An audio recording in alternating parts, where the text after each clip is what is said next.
Coming up, we'll be joined by Thomas Byrne, the Irish Minister for Defence and European Affairs. As Ireland prepares to take over the presidency of the Council of the European Union, the Fianna Fáil politician is in Brussels today to join EU defence ministers for more talks on how to support Ukraine and to boost European security. That's all in a context of an uncertain Middle East, with President Trump stating that the ceasefire with Iran is on, quote, life support. Good morning, Minister. Great to have you with us. Morning, Maeve. How are you?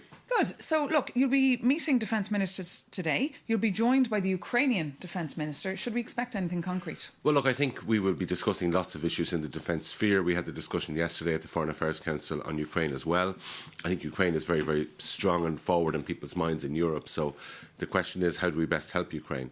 Whether it's provision of military materiel, whether it is through sanctions on Russia, whether it is through peace talks or indeed the enlargement of the European Union. I think there are so many different avenues for us to help Ukraine and to end this war. And on sanctions against Russia, a 21st package is being written as we speak, something you'll probably have to push through during your presidency.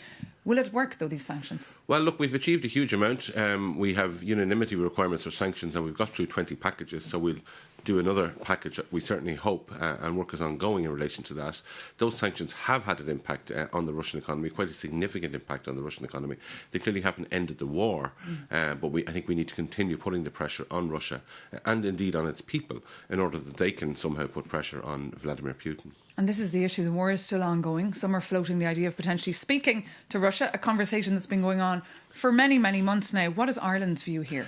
Well, look, we support continued sanctions. We support the enlargement of the EU to include Ukraine. And we've also supported when individual leaders have contacted Vladimir Putin in the past.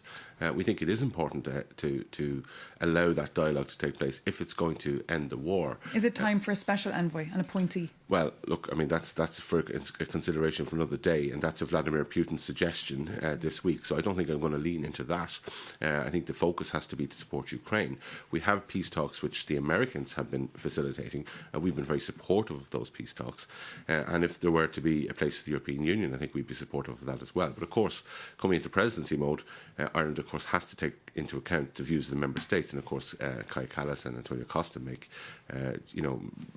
get the consensus of the member states on foreign policy issues. And on consensus, there was one move last night here in Brussels regarding sanctions against settlers in the West Bank. This was allowed, of course, because of the new change of government in Hungary. Will these have much of an impact, though, on the ground? Well, look, I think it's very, very welcome that Hungary has changed its position on this and that you have all the member states of the European Union agreeing on this. I think this is a step forward. I think there is more that we can do to help people in Palestine. But I think this is very, very welcome. Nobody disagrees with this now around the European table. I think it does send a message to people that the European Union is responding to genuinely serious concerns that people have. And what else could change now that there's a new government in Hungary?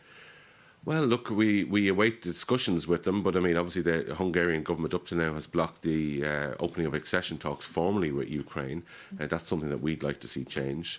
They obviously have to negotiate a significant amount of money to be paid into Hungary that they would have been entitled to, but for the actions of their previous government. So I think there's a lot of work going to happen in relation to that in the next few weeks and months. And just a final question. The Eurovision is starting, of course, tonight. You won't be watching. Ireland is boycotting the music festival. Are you disappointed other countries didn't join in your boycott? It's not a matter for the government. RTE is taking that decision themselves. People in Ireland can watch BBC and other channels as well if they wish to watch it.